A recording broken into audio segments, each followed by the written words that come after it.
All right, welcome everyone to the Virtual College Exploration STEM Days program in partnership with Cachet. This is the WashU information session. And before I pass it over to Easton with WashU, I'm going to kick us off with some housekeeping items if you haven't heard these yet. First and foremost, we do have more sessions available through this evening with Cachet, so feel free to continue to look at our website for any more sessions you may be interested in attending. And when you do register for these sessions, you do get a barcode in that confirmation email, but know that that barcode is not necessary for any of the virtual events that you participate in. All of these sessions are being recorded and posted to our website shortly after the session concludes. So whether you want to rewatch one you participated live in or watch one you may have missed, just check back on our website for those recordings. And then you'll notice you'll be able to see and hear Easton. Unfortunately, he cannot see or hear you all. This is webinar style format. So any questions you have throughout the presentation, feel free to type those into the Q&A box. And Easton will do his best to save some time at the end to address those questions. So I'll pass it over to you, Easton. Thanks. Awesome. Thank you, Jen. Thank you all also for being here. So happy to be able to meet with you all today. So good morning, good evening, good afternoon for whoever you are, wherever you are. I'm going to share my screen real quick. There we go. Nice picture of campus. So my name is Easton Knott. I am an assistant director of undergraduate admissions at Washington University in St. Louis. Also a very proud WashU alum, graduated back in 2012, studied history and marketing. Really excited to share a little bit of a place that I've spent the better part of a decade at in one shape or one form or another. As Jen mentioned, I am going to try and run through about a 25 to 30 minutes or so of our presentation today, and then hopefully save some time towards the end to get through as many of your questions as possible. So if you have questions that pop up throughout the presentation, please feel free to use that Q&A function. We're going to cover a lot of information though, so we will be talking about, of course, St. Louis, academics, advising, the student-faculty relationship on campus, research, studying abroad. We're going to talk about student life. We're going to talk a little bit about the Career Center, about admissions, financial aid, scholarships. So we're going to try and hit as many areas as we can, but of course there will be more things that may not be in the presentation. So please feel free to use that Q&A function as we go through with any questions that you have. But with that, I would like to go ahead and get us started. And the first thing I do want to talk about is the city of St. Louis. We are Washington University in St. Louis. So I'd like to introduce you a little bit to our city. St. Louis is such an interesting place. It is this combination of a big city and a small town. It is incredibly Midwestern. People are nice. It is a welcoming community, and I think WashU really benefits from that. So to introduce you to where our campus is, you see us right there where that star, that's Brookings Hall. So just to our east is Forest Park. It is one of the largest urban parks in the country, just 500 acres, just a little 500 acres larger than Central Park in New York. So a ton of space there. It has so many things to do.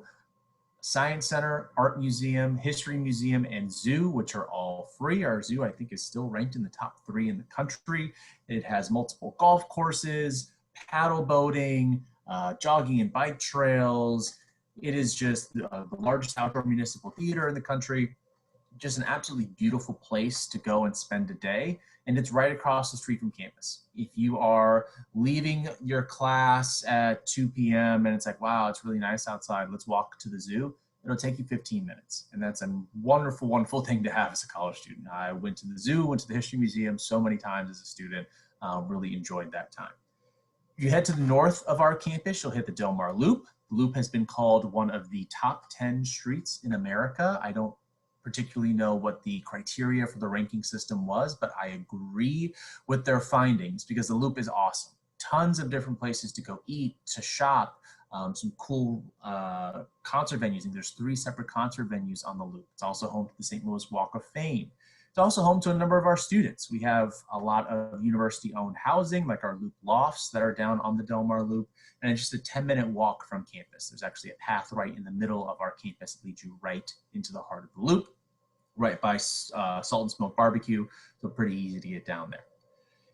If you head east on the other side of Forest Park, the first thing you're going to run into is the Central West End, which is the cosmopolitan area of St. Louis, but also home to our medical campus. So for those of you that are thinking about doing research at our medical school, going pre-med or on our pre-health track, you'll probably spend a lot of time in the CWE for sure. And then downtown, you have really the big highlights of St. Louis. Of course, the Gateway Arch is our big landmark. For those of you that don't know, it is a very large arch. You can actually go up to the top of the arch and see a beautiful view of St. Louis. I will tell you that the arch is very high up and the elevators that take you up there are very small and the arch just sway in the wind. So if you are claustrophobic, afraid of heights, or any and all the above, you will end up crying on your way down like I did when I went when I was 22. So try and avoid it. But either way, it's a beautiful fairground down there. We're also, of course, home to many a popular sports team. St. Louis is a huge sports city. The St. Louis Cardinals are truly the lifeblood of the city. This place loves its baseball. It's been really tough for us with baseball being back, but the Cardinals suffering from a number of COVID-19 cases. So hopefully they'll be back this weekend to play. Of course, we're also cheering on our St. Louis Blues, the Stanley Cup champions from last year, defending their championship right now in the playoffs. And we're very proud that just today, we finally have an official name for our MLS soccer team, which will be joining us in 2023. I believe they're going to be called St. Louis City Soccer Club. So STLCSC, but I think they're just going to go by City. So it's going to be exciting to have soccer back in St. Louis as well. But there's just so many different things to do. It really does bring together so many different areas of a big city, but really at that smaller town vibe of a lot of different neighborhoods. It's easy to get around. We give all of our students a pass for our metro system. That includes the light rail and the bus system. That'll take you anywhere, whether it's downtown for a Cardinal game or it's out to the airport. And there's 2 train stops and 1 bus stop on our campus. So really easy to get around and explore the city that you will be calling home. Now to jump into more of Washington University, we are a medium-sized research institution. We are, of course, in St. Louis, just over 7,000 undergraduates on our campus.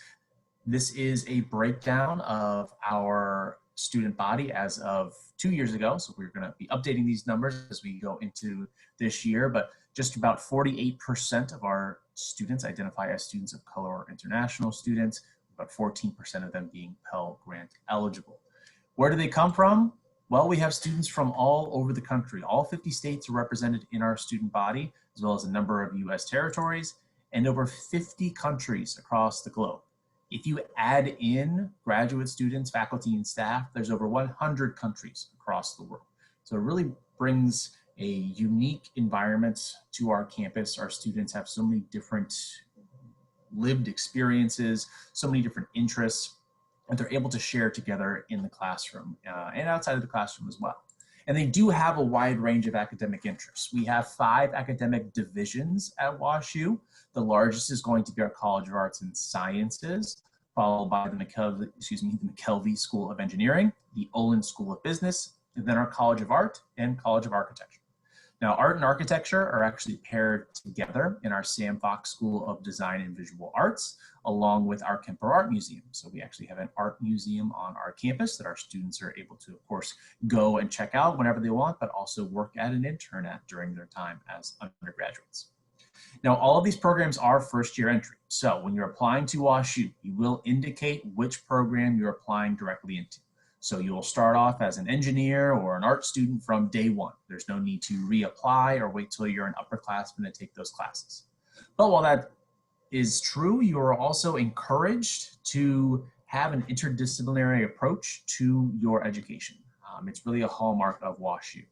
You are going to take classes across different divisions, and you have the ability to take classes in all 5 divisions. So like I said earlier, I was a history major, so I was in the College of Arts and Sciences, but I had a second concentration in marketing, which is in the Olin School of Business. So I was able to combine those 2 interests for me. You can do the same through your time at WashU. You can have multiple majors and minors through different areas. I was speaking with a student earlier today. She is majoring in environmental engineering and French with a minor in computer science, which is fascinating.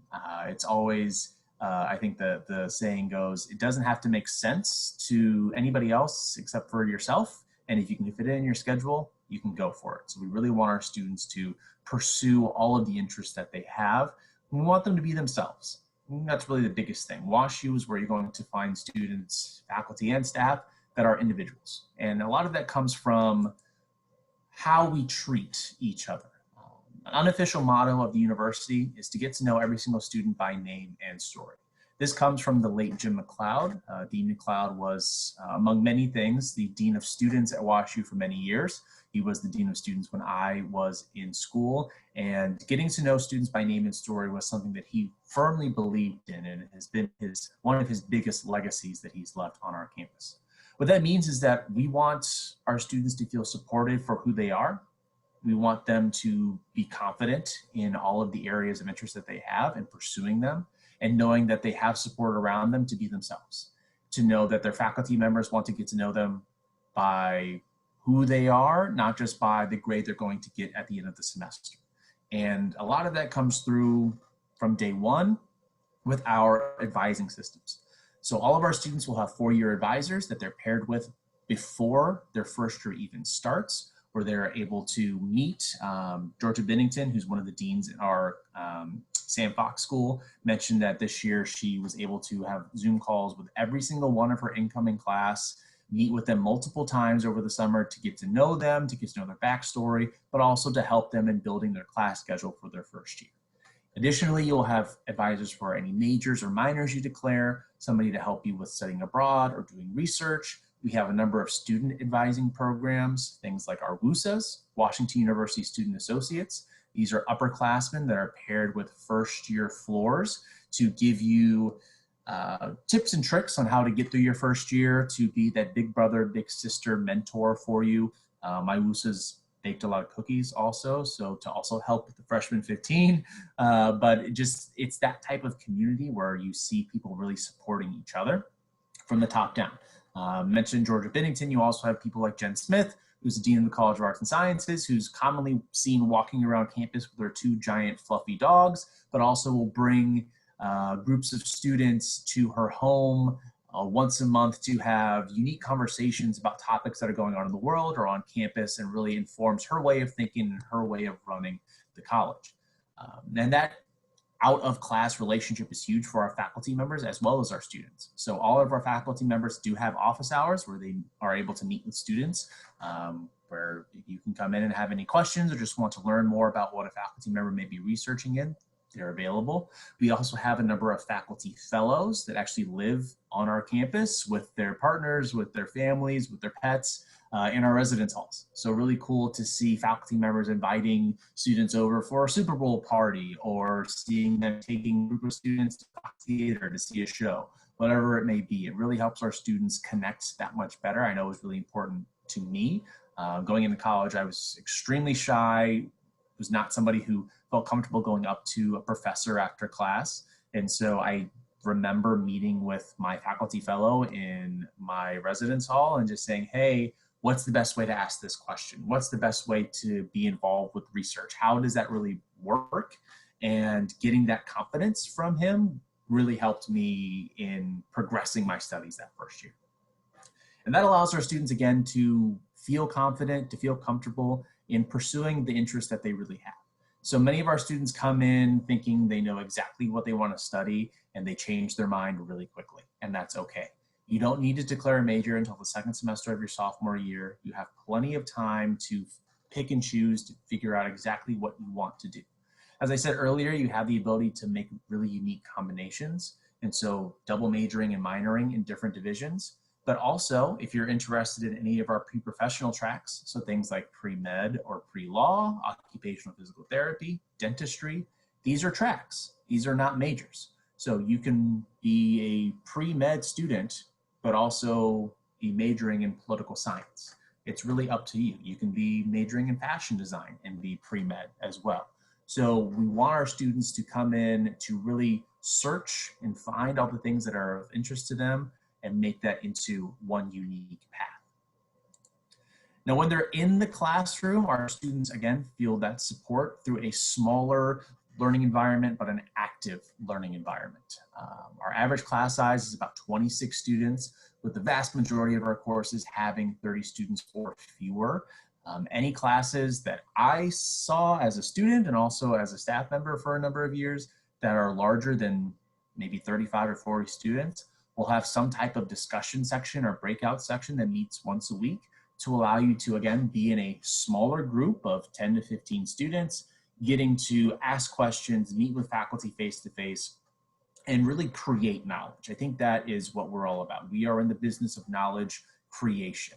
And so we don't want you to just be sitting in the back of a lecture hall. We want you to be active in our maker space. We want you to be active in a lab. We want you to be active talking about books that you read the last week. Whatever it is, we want you to be leading that classroom environment. And that goes for all the different programs we offer. We have over 1,500 courses across 90 fields of study. So there's a lot of different things you could be learning, and you're learning with some of the best and brightest. So in our history, we've had 24 of our faculty members that have been Nobel laureates. We've also had 64 of our faculty members that have been honored by the American Academy for Arts and Sciences. Now, your first year in college is a big transition. We get that, we are ready for it. And one of the many ways that we help with that transition is in the classroom. So we offer a number of programs that are specific to our first year students that allow you to dive deeper into maybe a quote unquote higher level topic, but also to study in more interdisciplinary ways. I think that, again, that's something that's very important to our programs, is understanding the connection between different areas. So we have our ampersand programs. These are sponsored by the College of Arts and Sciences, but by no means are they limited to art side students. These are co-taught by faculty from multiple areas. So things like medicine and society, that is a program that's co-taught by faculty both from anthropology, sociology, and also from our medical campus, of course. These programs will last anywhere from a year to 4 years. They will have some type of research, study abroad, fieldwork, or internship component to them as well. And they're a wonderful opportunity for our students to be working in smaller cohorts, usually between 30 and 40 students, on really unique programs from the get-go. So a program like Literary Culture in Modern Ireland, this is going to be 2 courses sequentially. One course taught on the modern history of Ireland over the last 300 years. The second course, of course, being on Irish literature. So now that you have learned about the history of Ireland, you are now that much more prepared for why the writers wrote the way they have been writing over the last few hundred years. And then you actually go to Ireland for a couple of weeks at the end of the semester. So really complementing each other very well. We also, of course, have a number of first year seminars. Again, higher level, traditional 300 level courses that are taught directly to our first year students, allow you to be in that 15, 10 person seminar and get used to that environment. Our introductory courses, of course, are going to really do a wonderful job of expanding your knowledge base and introducing you to all the different ways that we can learn on our campus.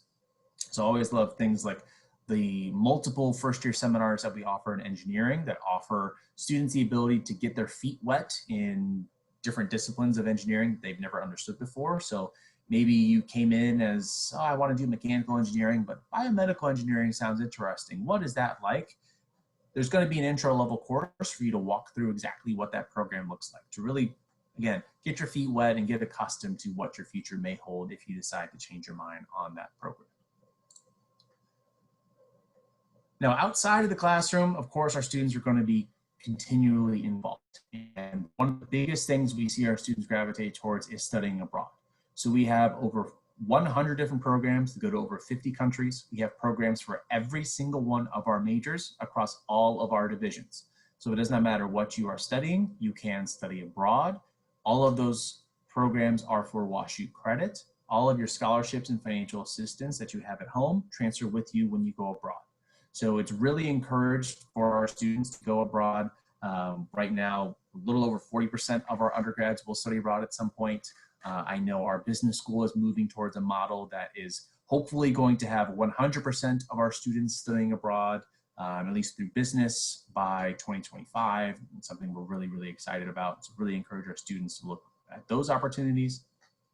We are a Tier 1 research institution, and so all of our faculty members are active researchers in their fields, and we encourage our students to get involved with that as well.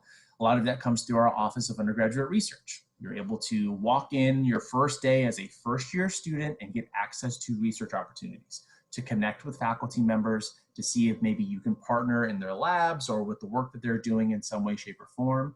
If you happen to be doing research over the summer and it's unpaid, we can help you with a stipend to pay for your living expenses. We want to help you pursue the dreams that you have in kind of furthering that learning environment, furthering those academic pursuits outside of just things you're able to do in the classroom. So research is something you see all over the place at WashU. Starting a business also is something that you see all over the place at WashU. It's probably not something you expected to see, but we are one of the nation's leaders in entrepreneurship programs for undergraduates. And so we actually have 11 student-owned and operated storefronts on our campus, mainly on the South 40, which is our main residential area for our first and second year students. These are places like Berry Sweet Shop, which is a candy store, WashU Wash, the laundry service, Bear Bikes, of course, the bike rental, that are owned and operated by our students through our student entrepreneurial program. So you're able to own, operate, run a company, run a store for a few years. Then as you graduate, you pass that storefront off to a current undergrad. So there's a lot of stores that are there now that were there when I was an undergrad. It's really cool to see that legacy and that lineage go forward. But I think the one thing that really unites our student body is kind of a call to action in the greater St. Louis community. The majority of our students are not from St. Louis. They are not from Missouri, and even or Southern Illinois. And yet they really are drawn to the St. Louis area, and you see our students helping out in so many different ways. It is through groups like our Campus Y that may facilitate relationships with different St. Louis organizations. It could be through groups like Books and Basketball that are student run and student created. Books and Basketball goes to local schools to tutor students after school, but also to play basketball with them. It could also be through larger organizations like Dance Marathon or Relay for Life. Either way, you see our students really wanting to give back. It is this selfless attitude. It's something that is definitely not required of our students. We have zero community service requirement for our student body, but it's just a natural inclination that our students happen to have. It's something that we really enjoy about the community. As you could probably tell, WashU students are busy, and that goes for things that aren't related to academics as well. So we have over 400 different student groups on our campus, pretty much anything you could think of, and a lot of things you probably didn't think of. So very vibrant performing arts department, including 13 a cappella groups, one of which only sings Disney songs. So they are my preferred group, the Aristocats, love them. We have 14 dance groups. We have a very active theater department. All of our performing arts are open to anybody. You don't need to be a theater major in order to try out for a play. You can just go try out.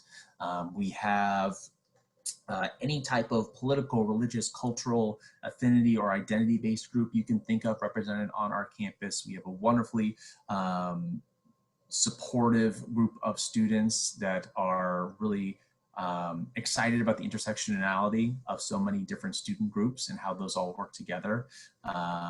We have a lot of professional organizations. We also have a lot of groups that you probably never thought would see on a college campus. Things like Woo Churn, which is WashU's premier butter churning society. So if you are somebody who's looking for the opportunity to do research in your first year, to live in the Midwest, and also to churn butter, WashU is probably going to be your best bet for schools. So I encourage you to apply early decision and come to WashU. But that's the type of place that we are. WashU students, and I can say this as an alum, we're all a little weird and we embrace it. We love that about ourselves. And so if you want to start a random club dedicated to beekeeping, you won't have to do it because we already have one. We just want our students to be happy to pursue the interests that they have, whatever that may be. When I was a student, my friends and I got together and started the Disney Movie Appreciation Club. So you can picture about, I guess, 40 to 50 football players in a room singing all of the songs from Mulan very off key. That was my sophomore year of college, and I wouldn't trade it for anything in the world. That, of course, is a perfect segue to our athletics program. We are a Division III athletics program in the NCAA. We've been one of the premier programs across all of our sports for the last 2 decades, winning over 23, I think we're at 23 now, national championships. We are also perennially in the top 10 across all divisions and academic All-Americans. So really proud of that experience, the fact that our student athletes are not only winning on the field, but also doing well in the classroom. We are the only Division III school to have 2 NCAA Women of the Year, and both of them in the last decade. Liz Phillips was in 2012 when I was a senior. I played football and got to know her really well. It's really cool to have that experience of really being a student athlete, to get to study abroad, to get to do research, but also to get to perform at a high level on the field is a wonderful combination. Of course, we have over 30 club sports for those of you that may want to still be involved with athletics, but not quite at the varsity level. And then also, intramural sports are huge. Nearly 80% of our students participate in IM sports, so definitely a very active campus. When it comes to traditions, there's a number of them that we look forward to every single year. I think the biggest one that our students love is WILD. It's our biannual concert series, so one in the fall, one in the spring. It's a free concert. Usually the spring concert is held on the last day of class, so it's usually a pretty nice day outside, great thing to look forward to. The last few years we have had Chance the Rapper, Childish Gambino, Carly Rae Jepsen, Lizzo, All-American Rejects, so always great names there. The other big thing that I think our students always mark on their calendars from day one is our cultural shows. So things like Carnival, Black Anthology, Lunar New Year, those shows sell out within seconds of going live. And so it's awesome to see our students supporting each other and going to all these different performances throughout the year. For those of you that are thinking about what comes next post-graduation, which I hope is all of you once you get to college, our career services are there for you again from day one. You can go into any of our career centers, whether it's the main career center or it is one of the satellite offices in the engineering and business schools, meet with an advisor one-on-one to talk about different career plans, talk about internships and job fairs that we host throughout the year, resume and cover letter writing, a lot of things you could expect to see. I will say we have a very active alumni network. I know that again from being an alum. And so many of our internship and career fairs are mainly staffed by alumni that are coming back from their companies around the globe to bring more WashU students to their companies. But we also want to bring those students to them directly. So we have a number of what are called road shows throughout the year, where we take groups of students that are interested in specific fields to maybe a company or an area where there's going to be a lot of opportunity for them to learn about that industry. So the picture you see there is actually from a number of years ago. We took a group of students to the Google offices out in California. I personally know a lot about this trip because the guy over there on the far right is one of my best friends. He works at Google, so I was able to ask him a little bit about what the students were able to do. So they came out to the Google offices, they met with WashU alumni, they met with recruiters, but also with some different executive level people from Google in different areas of the company to get to know what it took to not only work at Google, but to get their foot in the door at companies like Google and really start to build their network. So really wonderful opportunities there for our students to, again, get going on those paths. This is a very brief look at where some of our students are going in terms of a career option. And this is by no means an exhaustive list, but just a few places. About 3/4 of our students do end up going directly into the workforce, and then about that remaining 23 to 25% will end up going directly into graduate school after they leave WashU. So all of that is very much in the future. We are still talking to you as high school students, and so we want to refocus ourselves and talk a little bit about the admissions process, financial aid, and merit-based scholarships. The first thing to know is that that idea of name and story is very important to us when you get to WashU, but it's also very important to us now. We want to get to know who you are, not just what you can do in the classroom. It's really important to understand that as we go through this process, we are not simply trying to find students to fit into a school. We're trying to find people that are going to impact a community. So it's not just about what your grades are, what your test scores may be. It's really about who the person is that is achieving those goals. First piece of that admissions puzzle, of course, for many people is need-based financial aid. And so we are committed to hitting 100% of demonstrated financial need for all of our admitted students. We also offer no loan aid packages for students whose families earn less than $75,000 a year. We want to make sure that you understand that we are here to help you. Our Student Financial Services Office has a motto of make a friend in SFS. They mean that.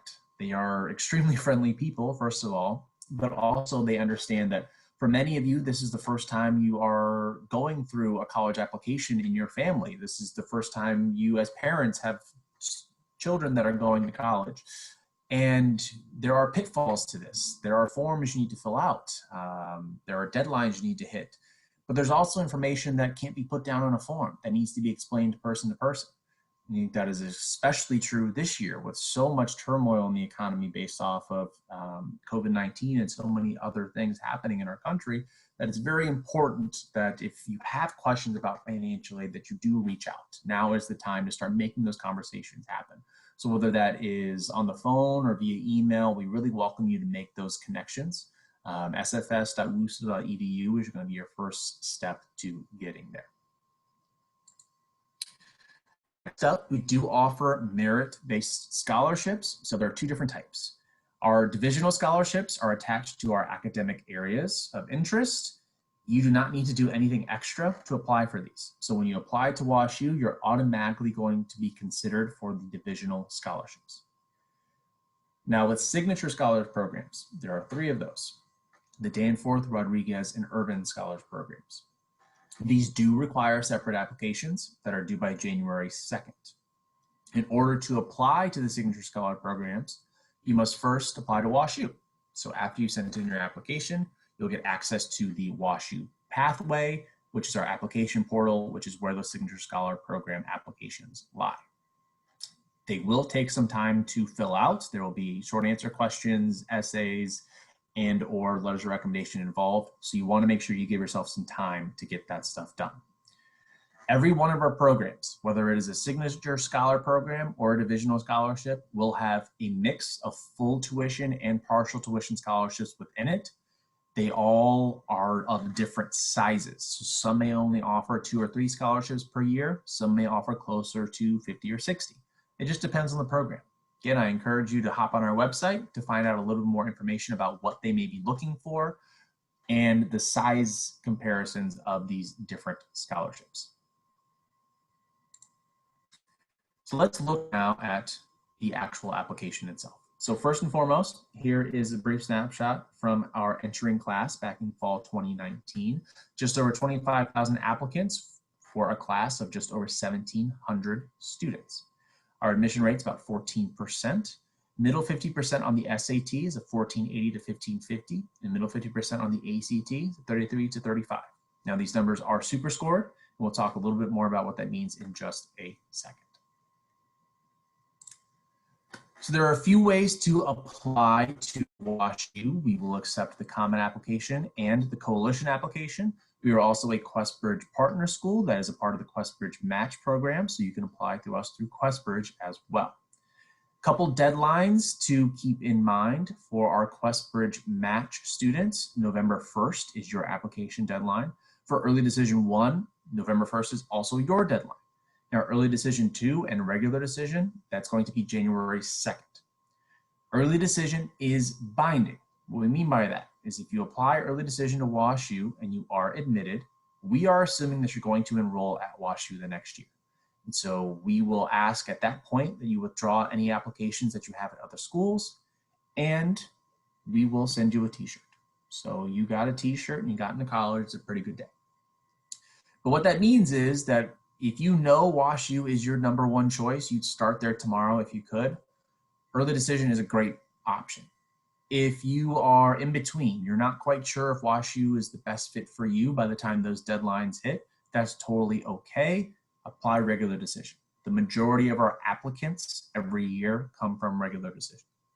There is no difference between early decision 2 and early decision 1. They are just simply 2 different deadlines. There is no difference in what we're looking for in our students between QuestBridge, early decision, or regular decision. We're all looking for the same type of person, the same type of academic student, no matter when you are applying. Now let's talk about the 5 areas of the application. First and foremost is your transcript, looking at all 4 years, the grades that you've earned, the classes that you have decided to take. We understand that every single school has a different class offering, so don't worry about things that you couldn't take because it wasn't offered. Let's say you really wanted to take AP Physics C, but your school doesn't have AP Physics C.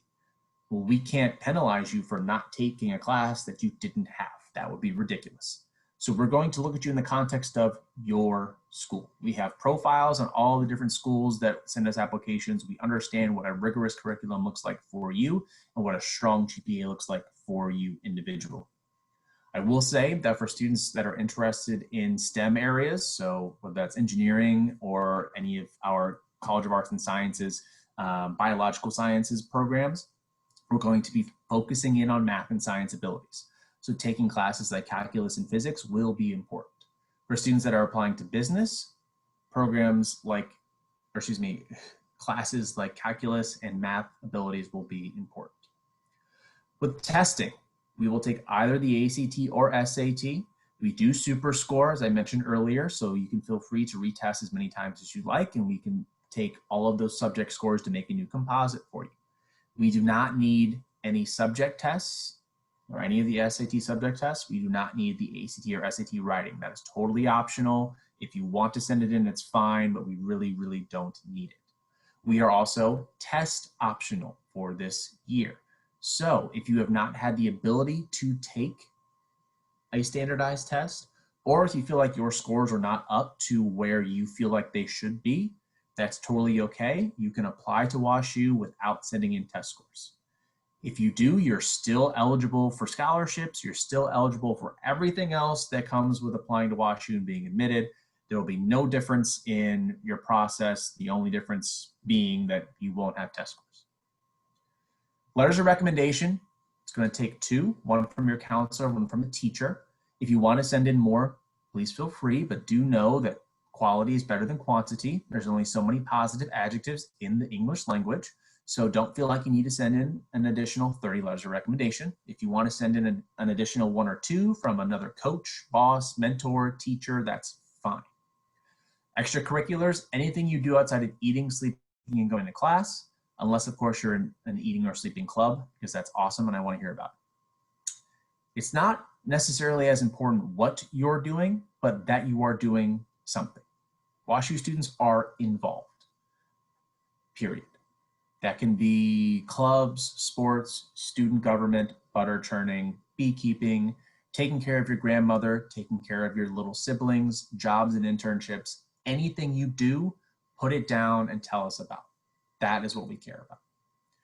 Last piece are 2 essays. So we have a supplemental essay that is just a short 250-word essay asking you to expand upon your academic interests. Why do you want to major in whatever it is that you want to major in? Really explain to us where that passion comes from. The second is going to be the general essay that's going to be more of a personal statement coming through the Common Coalition or QuestBridge applications. Again, the important thing to remember is that we don't know you. And we want to get to know who you are, not just what you can do as a student. The fact of the matter is, transcripts, however different they may be, are still pretty similar. All A's are all A's. Testing, if you send it in, still has a finite range of scores. So if you say I have a 35 in the ACT, that's awesome. You should be very proud of it. But there are other students that have that too. Nobody's going to have your personality. Nobody's going to have your goals, your community involvement, your passions, your family, your friends. Nobody's going to have that stuff. And that's the hard stuff for us to get to know. But it's also the stuff that makes it easier to advocate for you. In 6 years of working in admissions, I have never sat in a committee room and said, look at this test score, this student has to be admitted. But there have been plenty of times where I've taken an essay, shared it with somebody else and say, wow, this kid needs to be in. And it could be for 1,000 different reasons. There's no right way to write an essay. The key is that we get to learn more about who you are. So tell us a story. Of course, we do also take transfer applications. So if in the future you're looking to transfer to WashU, we have a pretty detailed breakdown of what that looks like on our website.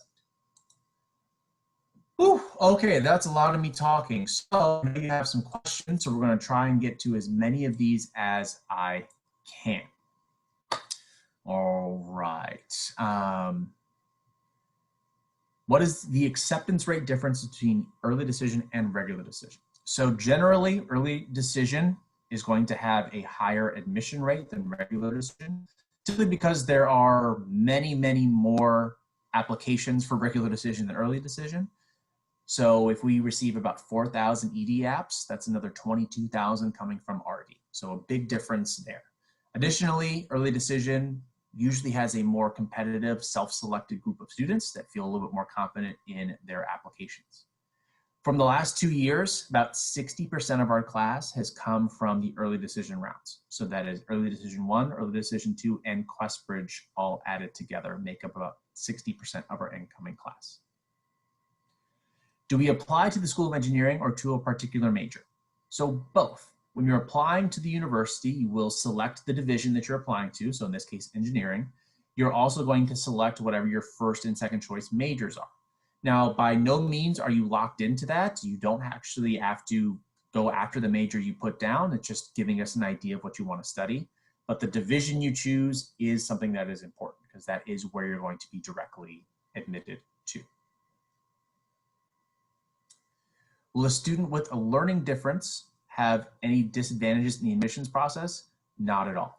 The important thing to remember with the application process is understanding that we need to know everything going on about you in order to accurately understand who you are. We don't know what we don't know. And so if there is something important that has impacted your story, impacted your academics, impacted who you are, share it with us, whether that's in your essays or it's within the additional information sections on your application. By no means would something like that be a disadvantage in the process. Absolutely not.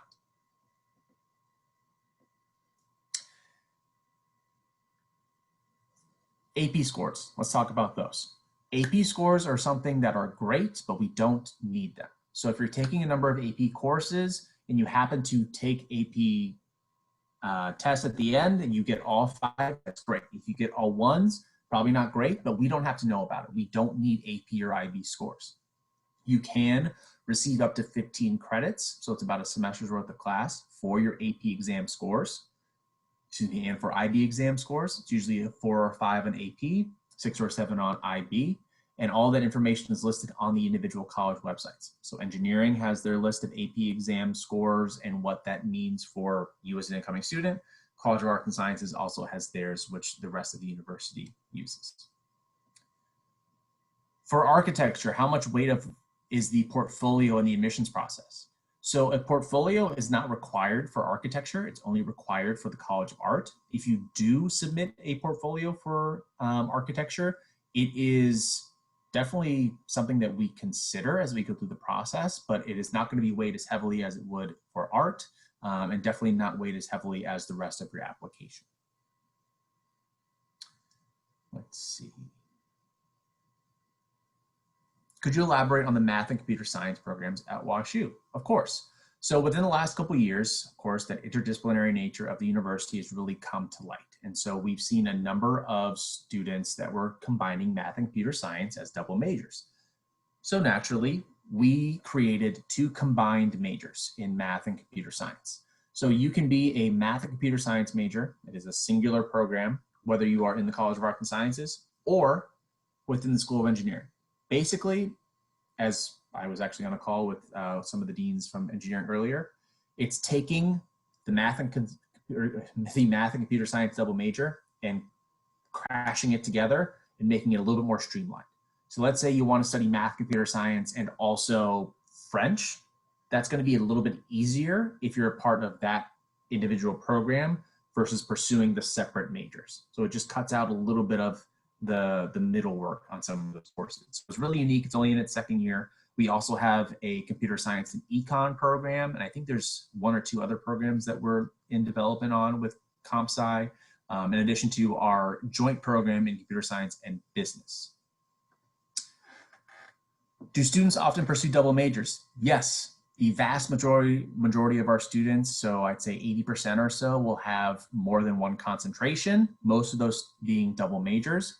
Just depends on what the concentration is, whether or not, or how easy that will be. Are there full tuition and housing aid packages available for international students? Yes, all of our need-based and merit-based aid is available for both domestic and international students. Is there a typical GPA range that you would expect of an applicant? Not necessarily. Again, we don't recalculate GPAs.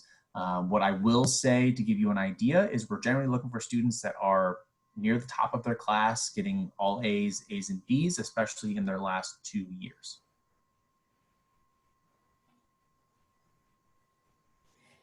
Hey, Easton, I'm sorry, we have to cut you off. Yeah. Just because we have to start the next session. So for those of you who are online, I'll make sure that Easton gets all of the questions that were submitted throughout the presentation, so some follow-up can happen. And the conversation definitely doesn't have to stop here. So definitely reach out to WashU St. Louis for any additional questions. And as you exit the webinar, you'll be taken to a quick survey. It's only 4 questions, so we'd love to hear your feedback regarding this particular session. And as I mentioned, we have more sessions through the evening, and all of our recordings will be listed on our website. So thanks again, Easton, for being here. And that was a great presentation. And I hope everyone has a great morning, afternoon, evening, wherever you are. Have a good one. Thank you, everyone.